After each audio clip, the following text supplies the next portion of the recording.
Hey everyone, this is Heaving Bosoms, the podcast where two best friends recap romance novels while confusing which celebrities are still living and referencing Star Wars.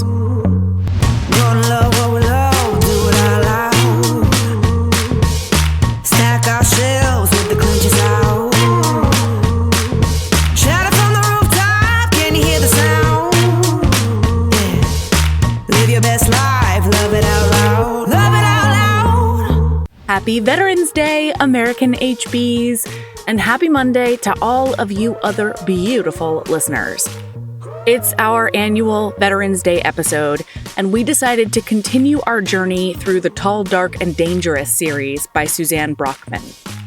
Before we get into that, though, I gotta tell you what's happening on our bonus feeds.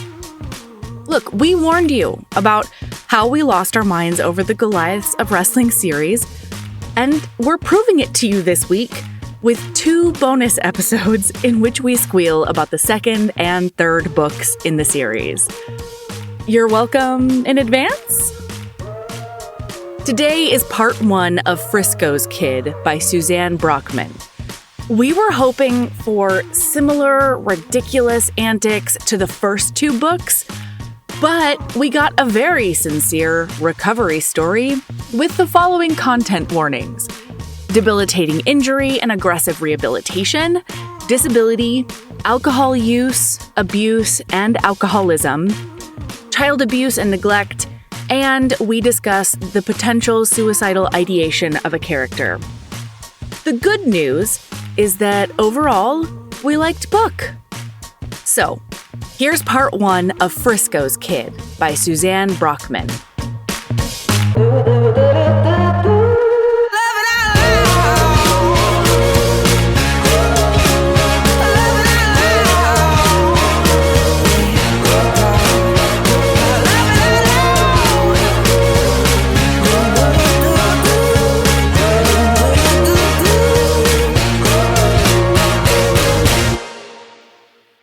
Here we go. Well, hello, Melody.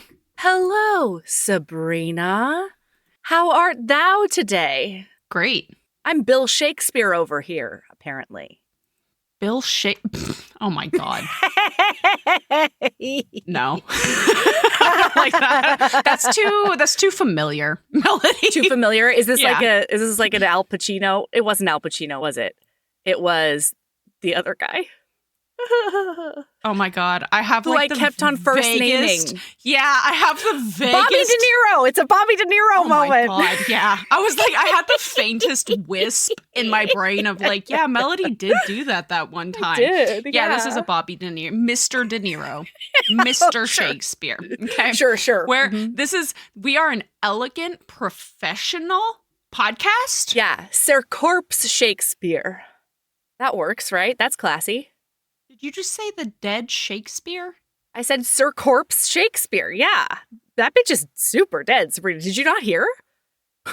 Oh my William God, Melody. Shakespeare is incredibly dead. No, this isn't even what I was planning on talking to you about today, but I have to tell you a story. I totally derailed us at the beginning. You did. Didn't even But I mean have to. I have to tell you this story. I need Okay. to start making a list of stories that I've told on pod so I don't tell them over and over and over and over again. Because my Swiss cheese brain, boy, you could hear this story 800 more times. Yep. So you know how I'm not exactly hip with the times. No, I have no idea. What? I'm also just not really tapped into common popular knowledge. Okay. I'm not proud of this, okay? You remember when they did that hologram of Tupac at one of those awards shows? Yes. Sabrina. I didn't understand why it was such a big deal. I was like, What? it's not that hard to make a hologram of somebody. Like, I just didn't understand why it was such a big deal. And people were like freaking out. And I made that comment. I was like, it's really not that hard. You filmed them in a specific kind of way for like in a couple of different angles. And it's not that big of a deal. And everybody was like, we were definitely... You were having 2 different conversations. They thought that there was a level of common knowledge that we were operating on, right? Because they were like, it is a big deal, though. Blah, blah. And we're going. Wait, because you didn't know that Tupac Shakur was dead? Yeah. Oh, my actual goddess. What about, have you heard of anybody called Biggie Smalls? Yes. Do you know who that is? Okay. What is That's his status? What is his lifehood status like, Sabrina? Don't ask me that.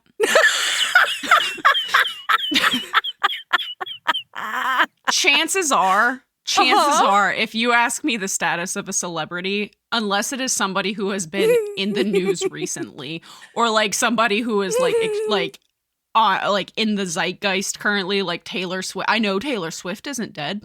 Really? Oh my God, that's great. Wow. Yeah. No, chalk one up for Sabrina. You know what I mean, listener? I know Taylor Swift isn't dead, and you want to know how I know that? My friends are going to her concert in 2 months, and it hasn't been canceled. What if it's a hologram? Don't fuck with me. That's just mean. Even then, I'll bet you money. Even if she did die, they have already taken the necessary recordings to very easily turn her into a hologram. Oh, absolutely. Yeah. But yeah, no, I wasn't and I was legit shocked. I was like, Tupac I didn't know was that. Killed? Granted, that happens all the time, though. Like, people will be talking about somebody, and I'm like, oh, blah, blah, blah, blah, that person, blah, blah, blah. And I'll, like, say something, and they're like, Sabrina, they're dead. And I'm like, that's interesting. Honestly, I'm giving you shit, but it does happen to me more often than it doesn't. Yeah. You know? That was such a, like, public one. It wasn't like somebody made the comment that somebody is dead, right? And I, like, filed it away. Like I don't remember, but, like, I filed it away, and I was like, okay, good to know that that person is no longer of this mortal coil. What about Elvis? How do you feel about Elvis's alive or dead status? I'm entirely too gullible and trusting for conspiracy theories, and so unfortunately, I do a little bit. You know, there's also a conspiracy about Tupac, right? I don't need Melody. Sabrina, so many people think that Tupac is alive and living in Cuba. Great. Oh, all right. Well, now I'm a part of the conspiracy theorists that believe that Tupac is alive, and the conspiracy theory. Oh, you know what? It wasn't that hard to make the fucking hologram. They just went to Cuba. No, that's one of the reasons the hologram was such a big fucking deal, because people couldn't figure out how they recorded him in that special way to make a hologram since he died in 1990 schmur. You know what I mean? Yeah, I was horrified. Well, and okay, hang on, though. Okay. I am much more likely not to know if a person is dead or alive if they died when I was a child, okay? No, agreed. Especially, like, if you weren't, like, part of their artistic sphere or whatever. If he had died in 2010, bet your ass I would have been well aware of it, okay? Because I do have Talk to me about Snoop Dogg on playlists. You mean Snoop Lion? Okay. I did hear about that one. Fair enough. Man, you really did just derail the shit out of this. I had banter planned for Write you. it down. We'll do it later. I couldn't wait to tell you about this. Wow. And now it's just gone. It's not gone. I remember what it is, but we'll talk about it next time. Wow. All right, Sabrina, we have to talk about a book that, frankly, I'm so sorry, everyone, had a notable lack of shenanigans and malarkey. Listener, it is our annual paranormal for Veterans Day. Yeah, except it wasn't. It was utterly sincere and wholesome. Just because he doesn't shift in this book does not mean he did not previously shift. In fact, he has an entire existential crisis because he's no longer a paranormal. No, I mean, but he also is. You know what I mean? He is. He just doesn't want to be Yoda now. That's all. Like, be Melody, okay with being Yoda. We cannot, get your shit together. We cannot start bringing in... Get your syllabus going. All right, Yoda? Star Wars. Are any of those people dead? I what? I don't know. Which people? Like the person who voices Star Yoda? Wars? And like, are any of the... I feel like... Or like Mark Hamill? Because Carrie Fisher is dead, and we love her and R.I.P. You know what I mean? She was in... Oh, she was in Star Wars. She was Princess Leia. Yeah. She wore those cinnamon buns on the side of her heads. Mm-hmm. I forgot that was Carrie Fisher. Singular head. I'm basically a font of Oh, celebrity shit. Han knowledge. Solo is also dead. Is that true? Who played Han Solo? Harrison Is that Ford. Harrison Ford? Yeah. Is he dead? I don't know now. Oh, I'm God. honestly not sure. What are we doing with our lives? All right, Harrison Ford is Alive? He's dead. I think he's Not dead. He's alive? No. yes, he is still Oh my God. acting at 82. Do you want to know what just happened to me? What? I literally said Han Solo died, and I meant Han Solo, the character. And then I got that mixed up with the Notably Living Man. Honestly, Mel, we need a celebrity gossip podcast. Oh man, we would nail that. You know what I mean? Maybe that's our new podiversary segment is like what celebrities died this year that we should really it's be terrible. aware of. That's awful. Oh, we also have patrons, Mel. Oh, we do? Yeah, before we jump right into book, we're going to take a break from your celebrity updates, listener. We're going to talk about our personal celebrities. The people who make the podcast possible. Hell yeah. Thank you to everyone who is part of the Patreon, who's joined the Patreon recently or supported us for years. We super, super, super appreciate you. So, hey, thanks and welcome to Anastasia and Adam C., Lindsay N.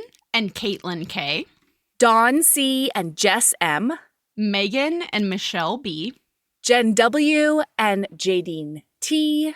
Leah C. and Aubrey F.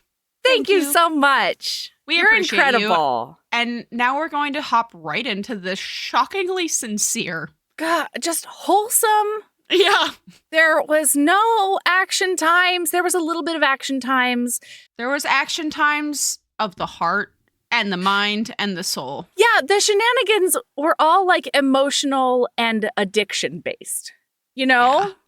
Yeah. That's what was going on just here. a content warning, listener. If you have substance abuse problems, this might be a hard episode or a hard book specifically. Okay, listen. I really actually enjoyed this book a metric fuck ton. I did too. Here's the only problem. Suzanne Brockman, I'm so sorry. Hello, you're a goddess. I just didn't come here for this. Okay? I came in with a much different expectation and hope. I came in expecting Bing Boom Bong segments. I was expecting Pond Scum lubricant at some point. On Pond Scum Lubricant, I was expecting like Prince Joe shenanigans. Yes. Like, I had a lot of expectations. Who's scaling a building? You know what I mean? Yeah, Like, yeah. At this point, we might have to go back to Anna Hackett. That series did not disappoint. Mission Her Protection. We did that one a couple of years ago, and it was so good. We can't, though, because we have to commit through book 13. We actually don't. That's not do. how this podcast works. We do, though. No, I you have can to read commit those at through book any 13. point. You might go on a journey, and I love that for you. I don't know that I want... We'll see what the next one is. We'll see. Listener, if you want to email me and let me know if book 4, the one after Frisco's Kid, has more shenanigans and malarkey, I would appreciate that. But if it doesn't, we're going to have to veer off of Suzanne Brockman. Okay. I look forward to the Veterans Day episode every year. Hang on, Because- Mel. Last year, we were struggling to figure out our Veterans Day book until we decided to do Suzanne Brockman. It has been 1 year of you being super duper crazy excited about the shenanigans How in dare Tall, Dark, you? and Dangerous. How dare you, ma'am? I called you out publicly. I'm just saying, I don't remember why we didn't go with the Anna Hackett series, because that one was actually bonkers, like from a premise standpoint. Anyway, okay, listen, listener, this book is very good, and I enjoyed it, okay? So when we open up, we've heard about Frisco quite a bit. He is one of SEAL Team 10 Alpha Squad that got Alpha injured. Squad. Alpha Squad! They got Alpha injured Squad. 5 years ago, and he has been in and out of surgeries and rehabilitation centers, and like he's been working really, really hard to try to get his blowed off knee blowed back on. Is that a thing? Is that how So the describe doctors, that? no. So okay. the doctors have decided that he is no longer welcome. They straight up evict him from this rehab center. Yeah, because they're like, hey, guess what, buddy? We're so proud of you. We never thought that you would walk again, and you are walking, but like your dream of being a SEAL again is over because Never you will gonna happen. never run. You will always have to use a cane. And frankly, we need that bed. We need it for somebody we can actually heal to put back into active military duty. It is savage. This doctor literally says, you're not a kid in your 20s anymore, Alan. The truth is, the SEALs don't need you. Yowza. They've got kids coming up from BUDS training who could run circles around you even if you could run. Do you really think the top brass are going to want some old guy with a bum knee to come back? And this is the first character that I wanted to punch in the face. Like, he isn't wrong, okay? No, and Frisco is that. mildly delusional. Like, Frisco is at the point 5 years in where he needs a hard talking to, because if they cut into his knee anymore, it's only going to make it worse. If he continues to exercise at like Olympic levels in order to rehab his knee, it's only going to make it worse. Yeah, paranormal army man, or don't say that. Paranormal Navy man levels, like, you're not going to have a leg anymore. Like, your leg cannot hold you. You are incapable of walking without a cane, which is fine. Yes. But ultimately, Frisco does not think it's fine because his whole identity is Navy SEAL. And it's wrapped up in being not just in the Navy, not just any of that. It is being an active duty Navy SEAL. If he is not that, then he is not anything. And I kind of wondered, like, Frisco, you know that there's like a cap on that career, right? Age-wise? Like, at some point you were no longer going to be a Navy SEAL. Honestly, I don't think Frisco expected to live long enough. Oh, shit. To have to deal with that. Oh, shit. I think you might be completely right. The way that he talks and the way that he talks about, like, just launching himself in, being on the front lines, all of these things, how sad it is to, like, lose his friends, but also, like, they died fighting for their country and these things that they believe in. Like, he absolutely was going to throw himself on top of a bomb at some point to save everybody else. Like, there was no way he was making it out of the Navy SEALs without dying. Oh, wow. Okay. Yeah. Dark. Wow, what a fun Veterans Day episode. Thank you for your service, Frisco. Doesn't that, like, put a different, like... I feel like it puts a different spin on the book because I realized it about halfway through. Yeah, for like, sure. Some of the ways he was talking, I was like, oh, it clicked. Because I know people like that who are not no longer in the military or no longer in whatever dangerous thing that it is. Yeah. Like firefighting, like whatever. They don't know what to do with themselves because they literally never imagined a life without it. Yeah. Because they didn't expect to survive it. Right. And when it clicked, I was like, oh. Honestly, I'm not going to lie to you, Melody. I'm surprised that there wasn't a suicidal ideation aspect of this book.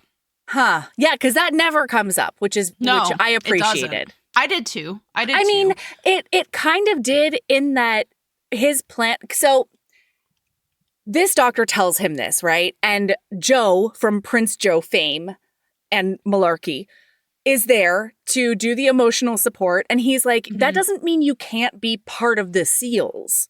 It just means you're not jumping out of planes. Like, we need you. You've got the best strategic mind I've ever seen in all my days of shenanigans and malarkey. And we need you there to train up the pups that are coming up. We need you to be an instructor. And Frisco is like, fuck that and fuck you. Those who do. And those who can't teach. Those who can do and those who can't teach. That's the one. So close. Wasn't I, though? What a dingus. By the way, Prince Joe. Yeah. Boy, what an emotionally mature compared to his book man. You know, he's been married for quite a few years. He's got a bunch of little ones running around at home now, and he's he has one on the way. What are you talking about? That's a bunch of little ones. His wife is pregnant there's nobody out of utero. It's a bunch of little ones running around. Anyway, so because of this, he's like, okay, I guess I'm just not part of the Navy now. Please have them process my discharge papers. I'm going to go fuck myself now. And then for the next 2 days, he basically goes to a condo that he's been paying off in his shitty hometown outside of the naval base. And he drinks himself silly into a stupor for 2 days. And like, from that point of view, Sabrina, there was a little bit of suicidal ideation. You know what I mean? I wouldn't equate the two. Yeah? I think that he was in a dark place. I don't know. It felt like he had very much given up. Because I would agree here's the with thing. that. He had a traumatic childhood that included an alcoholic and abusive father. And so And an if he alcoholic sister. And he which currently is about has to an become alcoholic. Very important. Yes. And so in Frisco's mind, he is either an active duty Navy SEAL or his only purpose in life or his only other option is to drink himself until he melts into his lazy boy while watching TV and cursing at strangers. Yeah, but he doesn't want to die. There's a difference between giving up and Yeah, that's fair. wanting to die. Okay, that's Is fair. basically what I'm getting at. Like, I'm not saying that he didn't have thoughts like that, but like, it's not. We on just don't see. page Yeah, and- we don't see it. So then on the flip side, we get to meet Mia Somerton, who is a little sunshine. Yeah. She is a high school teacher. And it's summer times, notably. She is so excited to meet her elderly, retired from the Navy neighbor. She can't wait to hear his war. Like, she's a pacifist, but she can't wait to get to know him. She can't wait to have him come talk to her classes, you know, about the ye olden days of muskets and honor.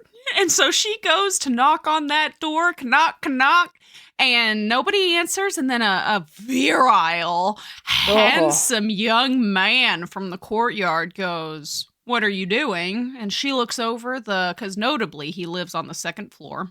And she looks over into that courtyard and she says, "Why, I'm looking for Lieutenant Alan Francisco." And he's also in the shadows right now. Okay? Yeah. Because like a imagery. creepy little asshole. Yeah. And he's like, well, and he's "I'm literally Alan shrouded in Francisco." darkness, Sabrina. She is the sunshine at his door, and he's literally shrouded in darkness. I understood. Wow. The imagery. Dan Brockman. Nice work. Can't miss it. Yeah, so he says that that's him, and she's shocked because he's a hot and sexy. And a young.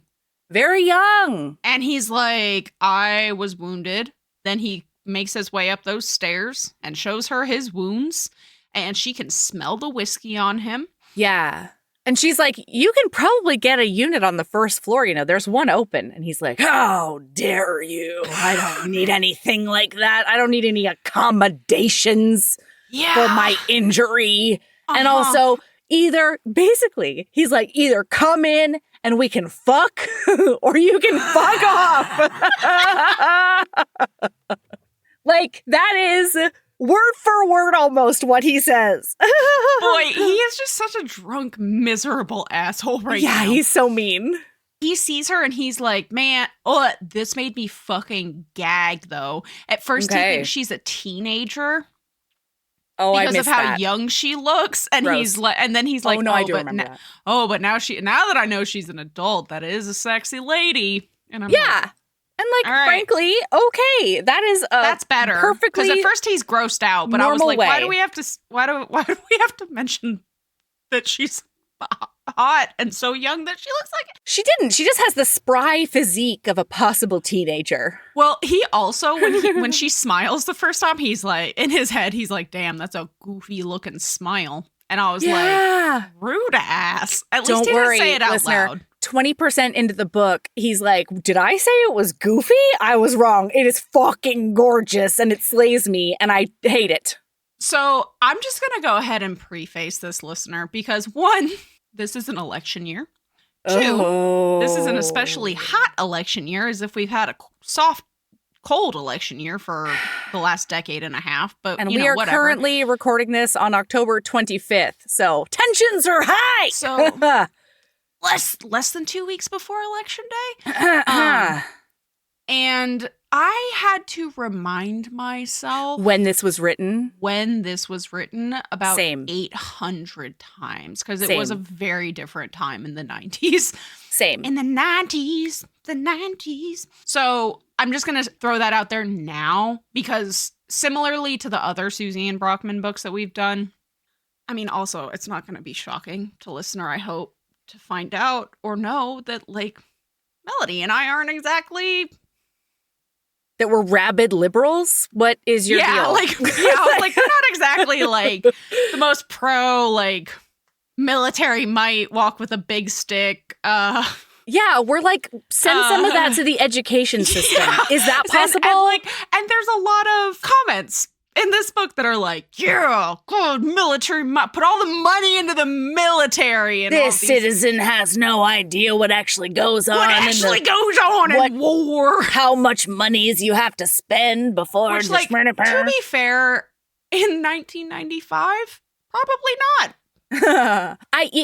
Doesn't matter. But there's also a bunch of, like, there's one conversation that I almost lit my hair on fire over. Are you talking about the how they're on opposing sides regarding abortion and the death penalty and probably on different sides and guns, for voting and guns and how their votes cancel each other out, and that's why it's okay. In action, democracy, and that's okay. We can still. That's not personal, Sabrina. Okay. That is just I had to politics. remind myself it was such a different time too, though. You know what I mean? Like, it wasn't. Well, we didn't know that Democrats were actually basically Republicans, and now we do. I mean, there's so many. It's just a different landscape. Yeah, that's true. I guess, like, talks of privilege were not as front and center. And it was something that I think a lot less people interrogated, or at least were forced to interrogate. Yes. They could choose to not have those conversations. Right. And, like, I have a problem with that. I can't imagine. I cannot imagine. Like, I'm not judging. I just literally cannot imagine being romantically or sexually attracted to someone who, like, doesn't see my personhood as equal in any practical, pragmatic way. But I don't know. It's very obvious to me that this was written in a moment where it wasn't understood that conversations like this only happened between the very privileged. Conversations like how their votes cancel each other out and it's all fun and games. That's exactly what it is. These are two very privileged people in a time where politics was fun and games. And I mean, except for every black person, especially if you were a young black man. Yes. Three-strike rule, etc. What? Yes. But, like, that's what I'm saying is, like, to them, politics is fun and games. Yeah. And, I kept having to remind myself of that over and over this entire book. Yeah, same. But anyway, so his sister shows up and she is being forced to go to rehab because she got a DUI. She's a drunk, all of these things. She's an alcoholic. She almost killed a man. I did appreciate this because she said, and if he dies, it's going to be so much worse. And Frisco goes, if he dies, he's going to be in a much worse position than you are. He'll be dead. Uh-huh. And, like, she can't quite get it, and I hate her for it, and that's okay. But wait, quick. Mia is the best, all right, on many, many levels. Mm-hmm. Including politics, frankly. But at this very moment, she happens to be gardening, and that's why she can overhear everything that's happening in the courtyard. Oh my God. I didn't even clock that Mia was a gardener. All right. She gardens in so much of this book, and it's incredible. I didn't clock it at all. Yeah, that's why she can overhear everything. And it's terrible because her 5-year-old daughter comes over to Mia because, the adults are talking. Natasha, yeah. Natasha. And so she and Mia are having a conversation, and Mia can openly hear Frisco being like, I don't want her. Like, I can't do this. Mm-hmm.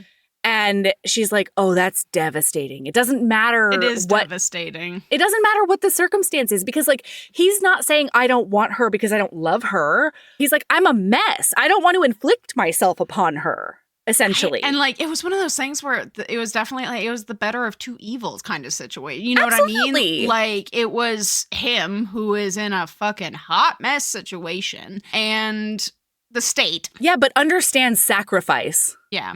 you know? Yeah. And like does have a personal vested interest in her because we find out, oh my God. So he eventually agrees, okay? And then he like goes to level with Natasha. It was so cute. Yeah. And so he puts his uncle pants on and he's like, hey, Natasha, I could really use a hug. Do you need a hug? Would you mind giving me a hug? And she's like, oh, yeah, absolutely. And she goes over and she hugs him. And then she sits down on his lap and he starts saying, you know, that the last time he saw her, she was so small and blah, blah, blah. Because she and was then he born says, in the backseat of his truck. he birthed her in the back of his truck because his sister's always had a flair for the dramatic. And Frisco was the first person to hold her after she came out. Well, and he told her, he was like, I had to catch you and hold on to you to keep you from running a lap around the block.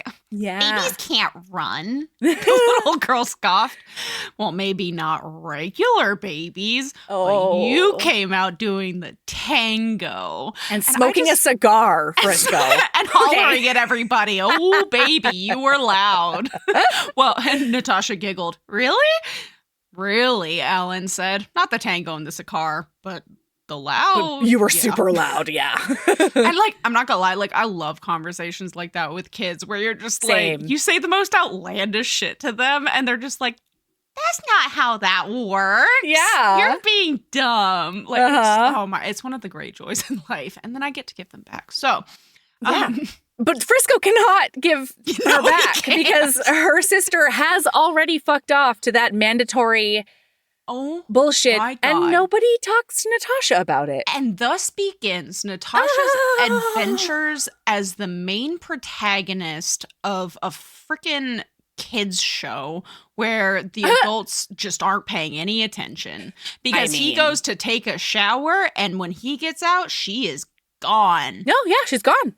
She's gone. And he's like, I need help finding her. And so Mia comes to help him. Yeah. And turns out she went to the Pacific Ocean herself. Yeah, she goes by herself to the beach. They notice that, okay, so Mia pulls up and he launches himself as fast as he can out of the car. And she is over there with this teenager. And so all Mia can see, Thomas, all Mia can see from her perspective is him going over there and like being really intense and like, you know, grabbing Mia and being like, you know, saying something or whatever. And then Thomas, she gets out of the car because Thomas is like, oh, you better not be getting ready to lay a hand on that girl. Like, we will have a big problem if you hit that child. And he's like, what? What are you think I would hit her? And he's like, yeah, she thought so too. She's currently hiding under the table.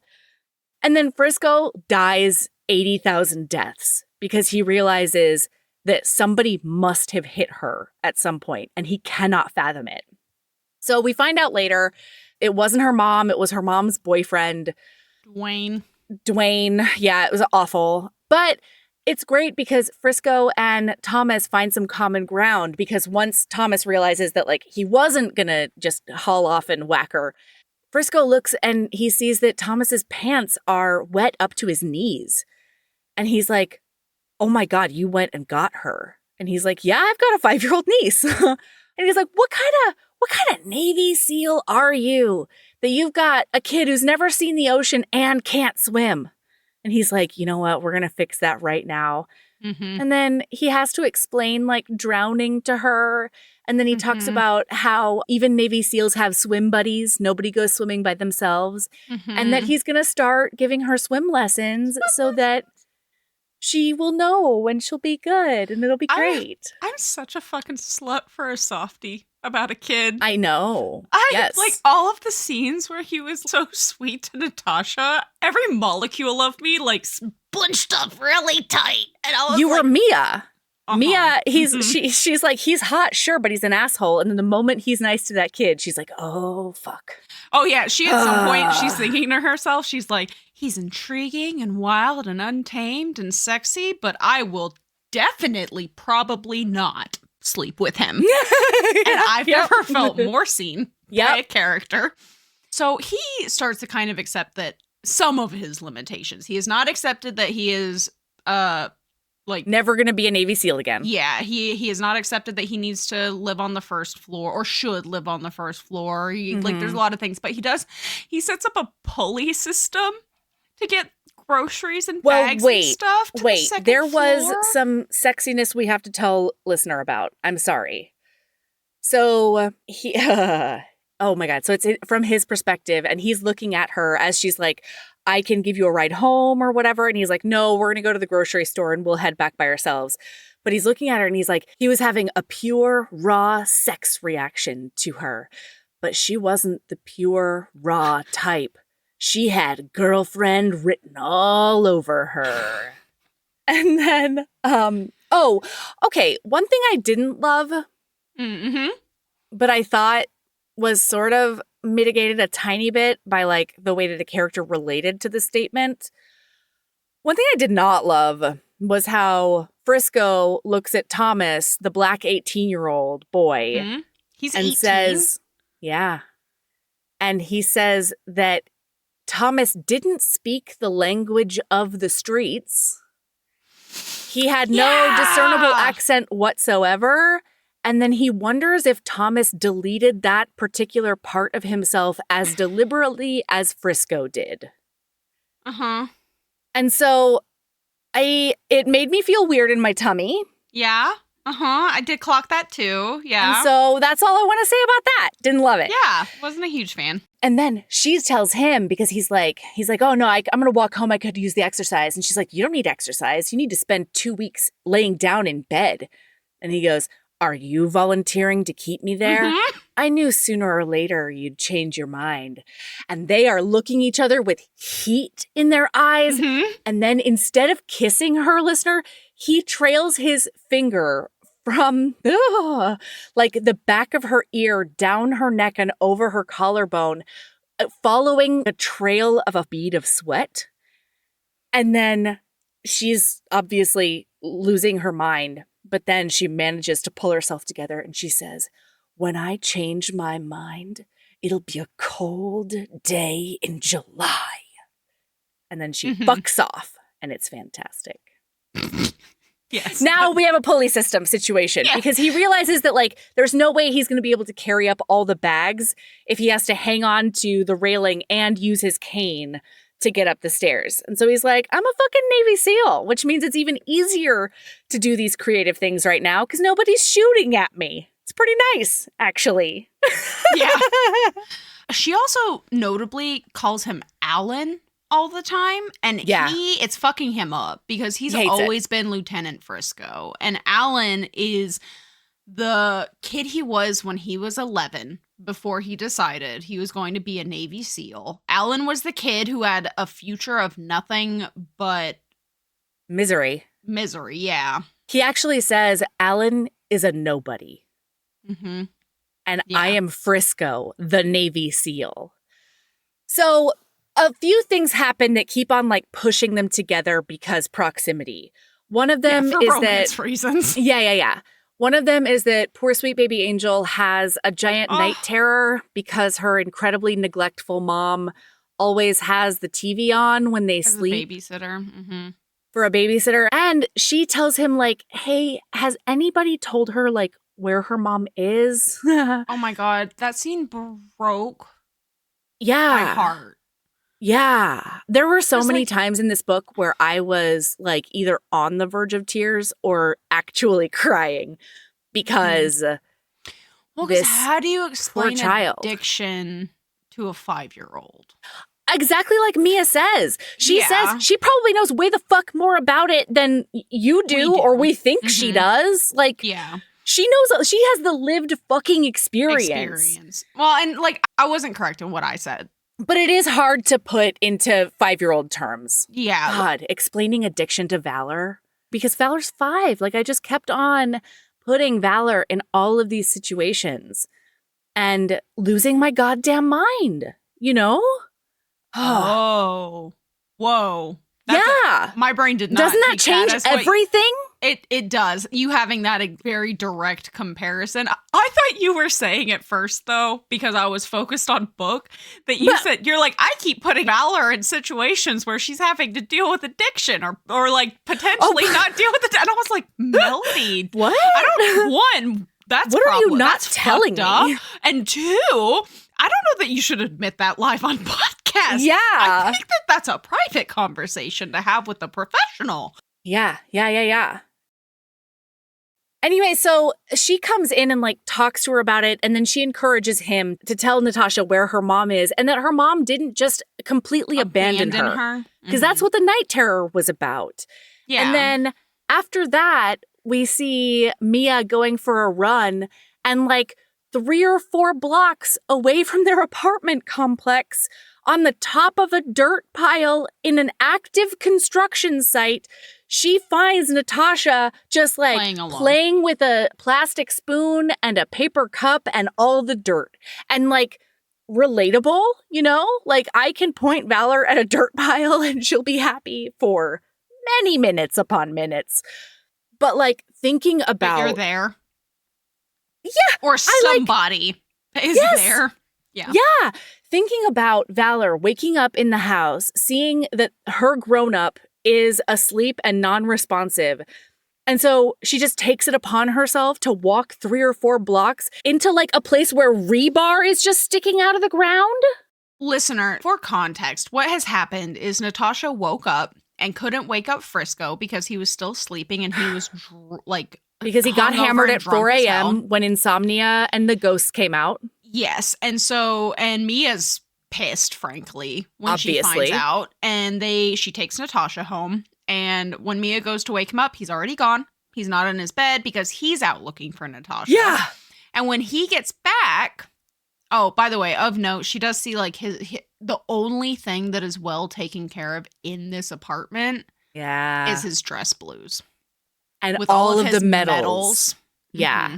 And so she is starting to register just how important his Navy life was. And how adrift he probably is and how much he's probably grieving. And so he gets back and he's horrified when he finds out where Natasha was. And Mia explains, because Natasha talked to her. Pissed.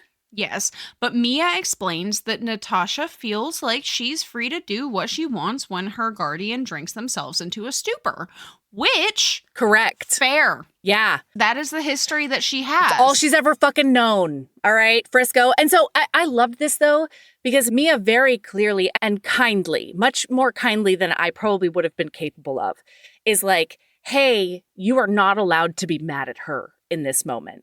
Because this is all she's ever known. You're going to have to teach her rules because, oh my God, Natasha doesn't even know what a rule is. She's never had a rule. He asks her, he's like, what do you think a rule is? And she's like, something that you want me to do that I don't want to do? And he's like, no, a rule is something. I mean, yes, very often, frankly, yeah.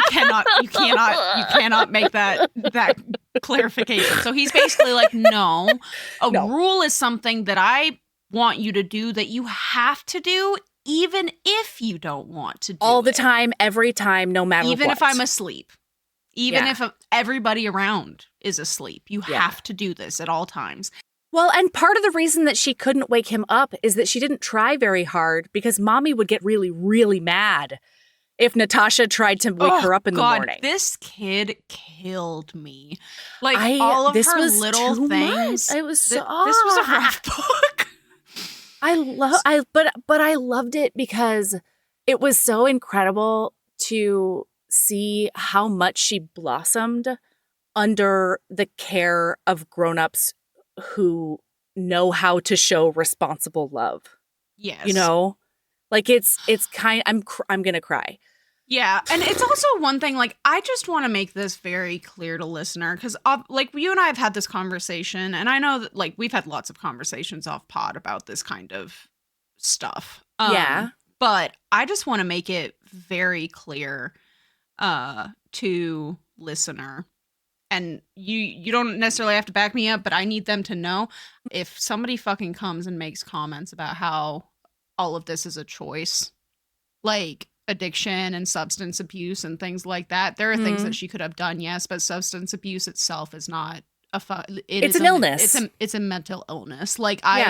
don't want to fucking hear it. And Yeah. I'm just putting that disclaimer out there because I've been having this conversation a lot lately, and boy, pisses me off. It does not mean that I'm going to not come at her jugular for all of her horrendous treatment of her daughter. Absolutely, because there are things that she could have done, but like, Yeah. don't villainize her for the actual substance abuse. How she handles No, I'm going her- to villainize you for the symptom of abusing your daughter via neglect and Exactly. horrifying decisions. Yeah. That's fine, but like, it's been a hot topic lately, and I'm very Interesting. pissy, frankly, about it, having this Okay. conversation. And so I just want to just put out that disclaimer because It's an illness.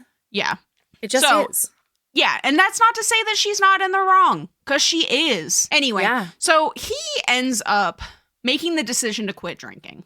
And he says, because he wants to show Natasha that she's not the only one who is subject to rules. Yes. And that's something that, like, is Natasha's idea, but very quickly Frisco's like, no, yeah, that's actually a really good way to do this.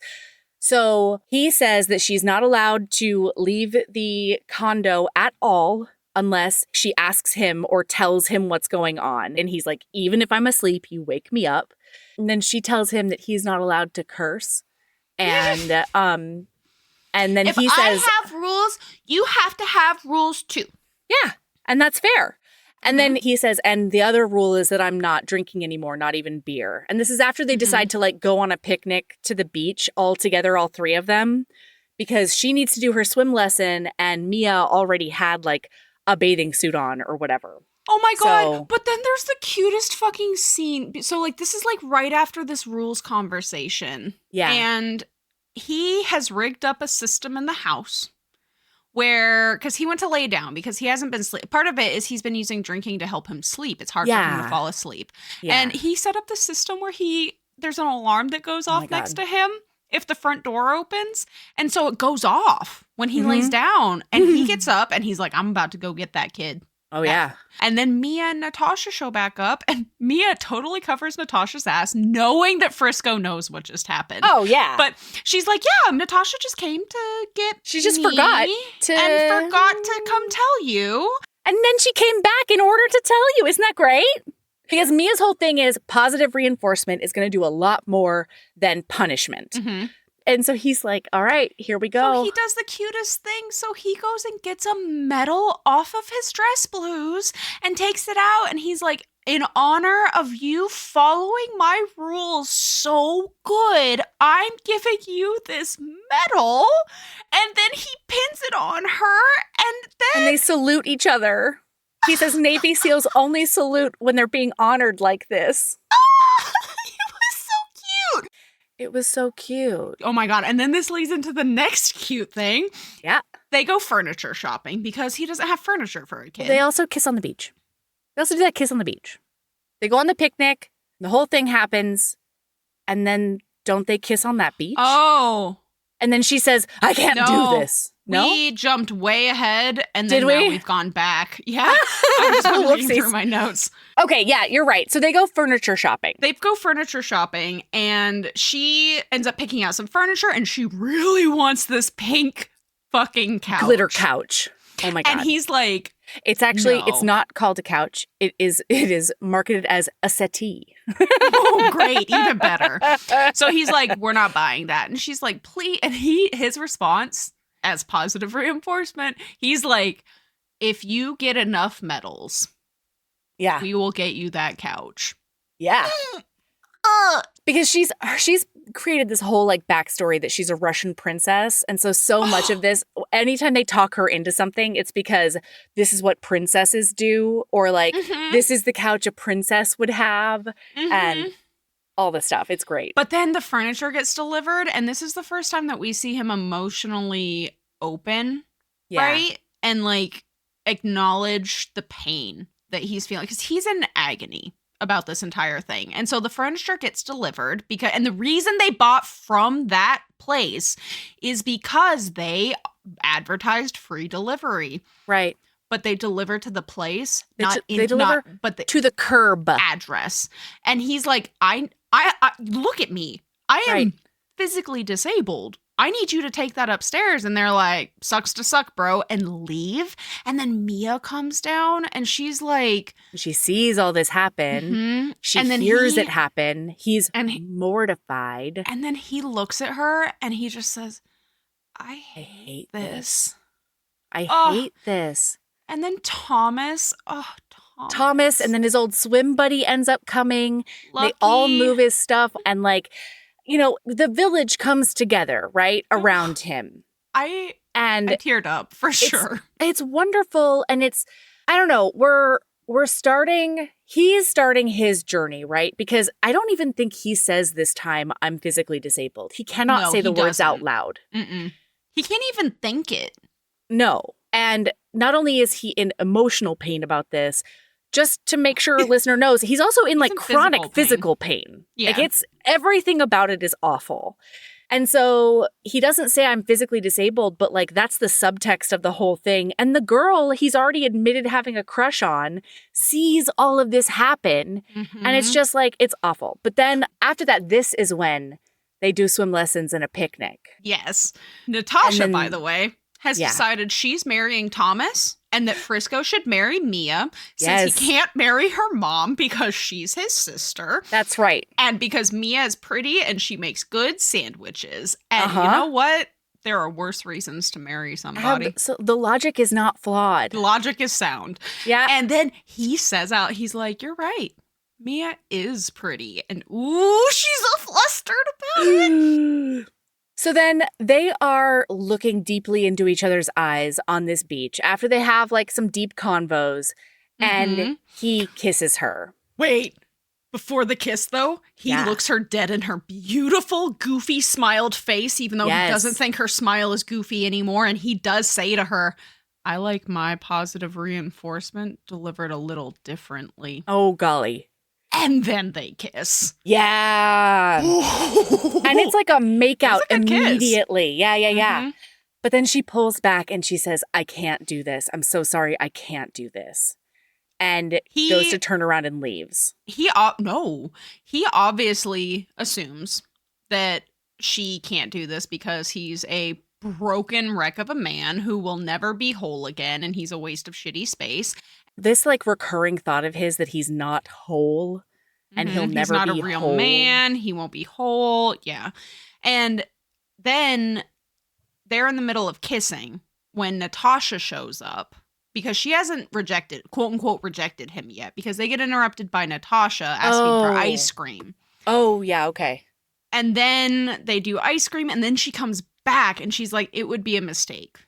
And that's when he starts going down his rabbit hole of shit. And no, it turns out the reason is because, one, she doesn't have sex without love. And she tells her, she's like, I don't do sex without love. And she doesn't tell him this yet, though.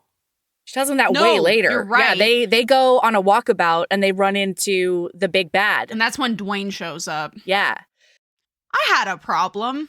I could with him being the only fat character? The only is fat, that what and it how was? Often it was talked about how fat he was. He was always he was literally never mentioned without his weight being mentioned. No. It was infuriating. When he does the innocuous thing of walk upstairs, it's him pulling his girth up the stairs. He is referred to multiple times in the book of instead of as like shitty ex-boyfriend, instead of as Dwayne, instead of as that abusive asshole, he is referred to as the fat man. Granted, Susan Brockman does make up for it for me a little bit when Thomas says, because they get in this fight, right? Dwayne threatens him. They fight. Dwayne does a bunch of like dirty shots and like kicks him in his injured knee leg multiple times. It's like cracking into oblivion, right? He's on the ground. And then when they finally like break apart, because Frisco gets his own really great hits in, Dwayne hears sirens and runs away. And then Thomas comes up and sees Frisco like crumpled on the floor. And he's like, Frisco, did that guy like beat you up? Like, what? Did you make an inappropriate fat joke or something? and that made me laugh. It was amusing, but like, I was just so fucking annoyed by it. Yeah. The whole thing sucked. Literally nonstop. Every single time he's mentioned. And he is the only bad character. Yep. And he's also the only fat character. Yeah. He's the only person who could even be considered not slim and Or muscular. fit, not fit. Yeah. So Mia ends up finding him at the emergency room because Frisco was like, run, take Natasha and you gotta go. run. And so Mia shows up at the emergency room and it is not hard for him to find. She specifically is like, it wasn't a problem to find him because of all the cursing. Oh, yeah. And then she teases him when she gets there because she can tell that he doesn't want to talk about what happened or his leg or his pain. And she says, I thought you told Tasha no more bad words. And then she does the sexiest fucking thing because the doctor shows up and the doctor is talking over him constantly. Yep. And talking to her instead. About him in the third person as if he's not there. And he's pissed. Like, what the fuck, dude? And the Talk doctor to doesn't me. care. And then she says, actually, he's a lieutenant and should be treated as such. And you need to talk to him because this is his situation. He's the patient. He's the one in pain. And then the doctor looks at her and is like, okay, well, then you convince him to take pain meds. And she's like, that's not my place. It's also not going to happen. If he says no, if he's made up his mind, like, just give up. And the doctor's like, oh, I should have known you were a SEAL and like, I'm going to transfer him to the vet hospital. I'm going to call my Navy buddy, blah, blah, blah. Mm-hmm. And so the doctor from the Navy comes. Yeah, and he's like, you need pain meds, Frisco. And Frisco is like, I refuse to take anything that's going to take me out mentally because it's possible Dwayne's going to come back. In fact, Dwayne is definitely coming back because during the fight, he realizes his sister stole money from Dwayne. Yeah. And that Dwayne is ready to use Natasha as collateral. And like, hold on though, real quick. Just like parenting side note. Mm-hmm. It's also a really bad idea to get any kind of pain meds that are going to like lay you up and have you drooling if you're the one single person parent in the land who's responsible for a small child. Yes. Like, he has no support system other than Mia, and he wouldn't even ask her. She would foist it upon him. You know what I mean? Mm-hmm. So even if it wasn't for the big, bad Navy SEAL reason of like needing to protect and defend the home or whatever against a bad man, like, it's just not a good idea. She's just a baby. You can't do that with a baby. Yeah. Anyway, so he's like, no, I can't do that. And the doctor's like, all right, I'm going to regret this. But he gives him a prescription for like basically it's cortisone a local shots. anesthetic. Yeah. Yeah. And that he has to inject into his knee. It's gnarly. It was awful. Also, he goes to get x-rays and Mia's like, I'll wait for you. And he's like, don't do that. And then he gets back and he's so happy because she did wait for him. And he hates that he's so happy about it, but he's so relieved and he's so like moved. For the first time in forever, he didn't feel so damned alone. I mean, yeah, because the other thing that he's done in the last 5 years is push all of Alpha Team 10 away from him because he can't be part of the whatever the fuck. Who cares? No, I know. You're fine. I'm allowed. Melody, I'm allowed to giggle. My God. You are. And I'm going to have several seats. Yeah. Damn. Sorry. I just, so much of this book was like hard and frustrating and, you know. Yeah. Like, he feels so alone because he pushed everyone away because he doesn't think that he's like man enough to hang out with his old buddies because he's injured. Yeah, he literally looks at Mia in this hospital and says, no wonder you damn near ran away from me on the beach. Yep. You don't think I'm much of a man, do you? Because she was also worried about that fight earlier. Because Broseph had a knife. Dwayne came out with a switchblade. Even if your knee isn't fucked, dude he has a weapon. And you do not. But of course, like, he's not going to see it that way because, I mean, yeah, he has a knife, but he's fat. And I'm a SEAL. So, yeah, like, quite. But anyway, and so this is when she does explain to him that she didn't run away from him because she doesn't think he's a man. She ran because she doesn't do just sex. She needs love, even if there's incredible chemistry. And he tells her, I can't give you that. And she Han Solos him and she says, I know. I know. That's why I never asked. I guess and that's like not she didn't Han say Solos. Lots Yeah, he of is. Star Wars references today. That is Han Solo, No. but he says it to I love you. Yeah. Yeah. Whatever. Doesn't matter. Doesn't matter. So that's why she ran. And then she realizes that a list she had seen on his fridge at one point when she was over there was a list of all of the things that he needed to be able to do to be a SEAL again. And she realizes that it's not just a list of what he needs to be able to do to be a SEAL. It's a list of what he needs to be able to do to feel like a man again and to feel whole again. Yeah. And there's stuff on there like walking, which he's been able to check off, but there's also stuff like running and jumping. climbing And jumping out of a plane. parachuting. Yeah. Yikes. And like those are all the things he would need to be an active duty SEAL again. Because she makes fun of him and she's like, you should also put that you can't be on the Olympic basketball team. and and he's like, Yeah. Read the room. This is serious times. I'm gonna be a SEAL again. I'm gonna be a man. Oh my God. I did have the thought. Yeah. The hospital almost gave him a wheelchair to go home. Ooh. And I was like, it's a good thing he didn't accept, because how do you think he would have handled getting home in a wheelchair and then living on the second floor? I mean, that is making the assumption that he wouldn't light the wheelchair on fire before he left the hospital. The minute he got out of the hospital, yeah. No, before he left it. He would have ceremonially burnt this wheelchair in the middle of the hospital. Hospitals in 96? Yes. Yeah. There wouldn't have even been a fire alarm. He would have done it and then just army crawled his way out of there. Probably, yeah. Well, so they send him home with crutches. And that night, they get home at like 2 in the goddamn morning. Yeah. Everybody goes to bed. But in the middle of the night, he hears like a kerthunk that is really out of whack. He doesn't understand what's happening. So he gets up and he goes to investigate. And he realizes that Natasha has fallen out of bed. And she's like really delirious. And she has no like equilibrium. She keeps on like trying to get up and then falling back down. And at first he thinks she's like playing some sort of game. And then he goes to lift her back into bed and realizes that like she's scalding hot. Yeah, she has a fever. And so he goes through this whole thing of like trying to get a cab, but the cabbie won't leave the car in order to help him bring her down from the second floor. And then he tries to call an ambulance, and the ambulance is like, honestly, you'll get here faster because this isn't going to be a high priority call and we're really busy. So like, you'll get her here faster if you bring her yourself. And he's like, I can't carry her down. This is when he says, I am physically disabled. I need help. And then finally, he's like, I would die before I did this for myself. But because it's for Natasha, I'm going to go get Mia and I'm going to ask her to not only drive us to the hospital, but also to carry my 5-year-old niece down the stairs in order to get her to the car. Yeah.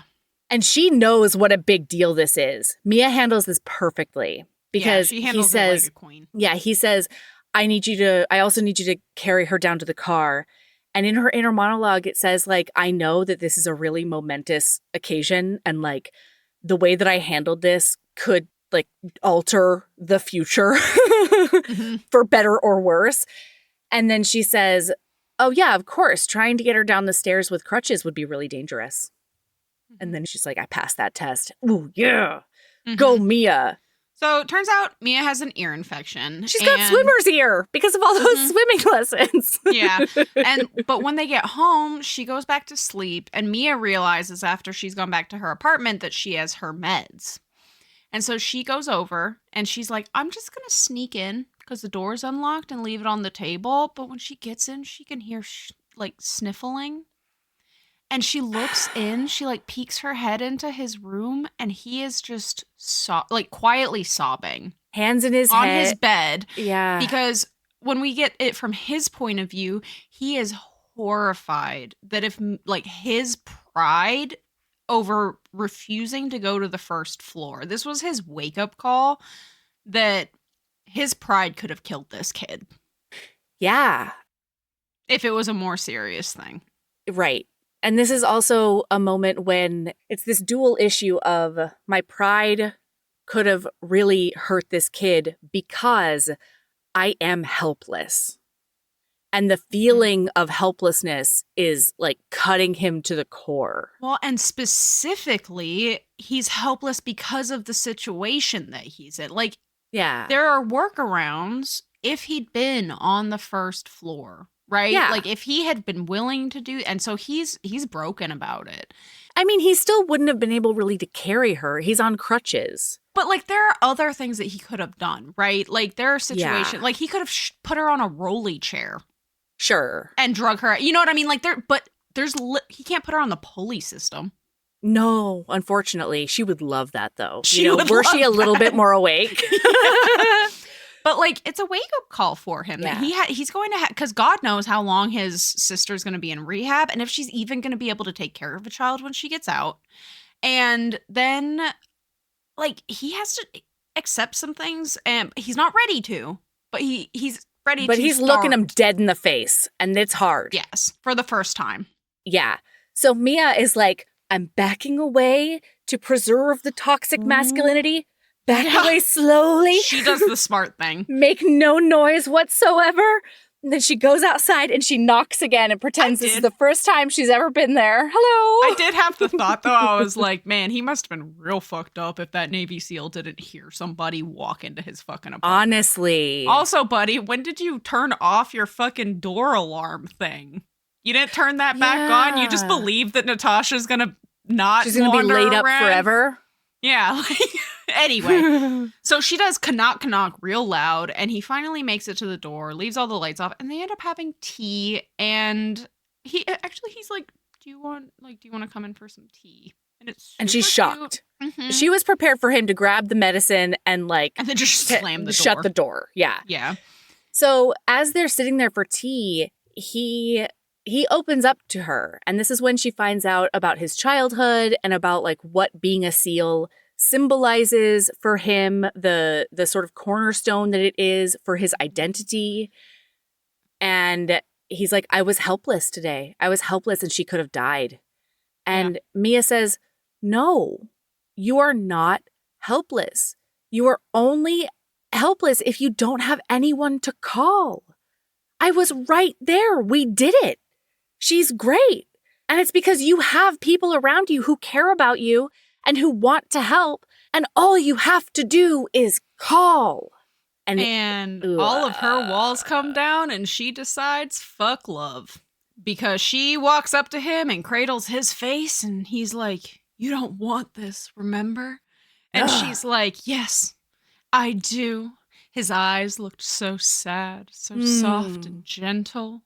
She had tried to remain distant. Yeah.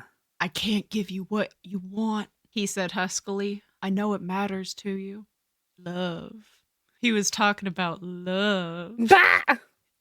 And then she's like, that makes us even because I can't give you what you want, which is being a Navy SEAL. And then he looks at her and he's like, you're playing with fire. There may be an awful lot of things that I can't do anymore, but making love to a beautiful woman isn't one of them. And then it's on. You know what? It's on TM and it's good and stuff, but there were so many moments in this book where it was like cringe-tacular because it was like, because he was just like, all he could think about was a few hours earlier when they had made love. And I just want to melt into the floor. It's so funny to me because making love doesn't bother me.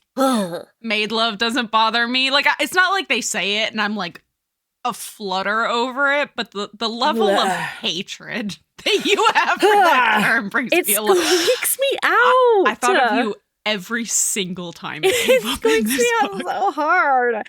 Well, and it's hilarious though, because I have a question for you. At some point very, very soon, actually, it's before she leaves that morning after they do the making love. She goes to leave before Natasha wakes up. And apparently she like writes a new list on his board of like stuff he can do. And Suzanne Brockman tried to look at me in my beautiful face and tell me that some of the suggestions that she put on there were incredibly racy and suggestive. And I need to know how explicit somebody can get if they can only refer to sex as making love. Making love to my butt. I can't. Making love to my booty hole. Making aggressive love to my face hole. That was my making love version of face fucking by the listener. Right. Yeah. Making aggressive love to my throat. Now we're talking. See it. Now we're cooking with fire, my friend. Yeah, I agree. I didn't even clock that was said, but yeah. It's hilarious. How racy could it be? Come on. How explicit can it get? Boy, I've been reading some fucking dirty talk with those Silver Fox books, and right. Wow. It's not that. They're just different. It's a different book. It's a different flavor. It's a different time.